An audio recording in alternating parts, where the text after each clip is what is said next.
बातमी सोलापुरातून आहे। माझा कार्यकर्ता कोणत्याही पक्षात उभा राहिला तरी मी त्याच्या पाठीशी असणार, असं वक्तव्य भाजपचे आमदार विजयकुमार देशमुख यांनी म्हटलंय।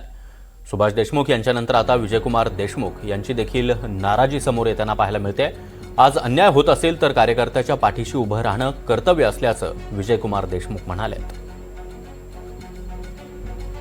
समिती कोण आहेत हेच माहीत नाही आणि त्या समितीत जाहीर झाल्याप्रमाणे जे रघुनाथजी कुलकर्णी होते ते निघून गेले, परत कधी आले नाही तिकडे। त्यामुळे वाटाघाटी कोण करणार? फक्त पालकमंत्रीच करणार का ह्या जिल्ह्याचं सगळं वाटाघाटी? कुणाशी करावं हे आम्हाला अजूनपर्यंत कळालं नाही। त्यामुळे मी कधी त्यांच्याशी संपर्क साधलो बैठकच झालं नाही तर मी काय सांगू पालकमंत्री होते का कोण?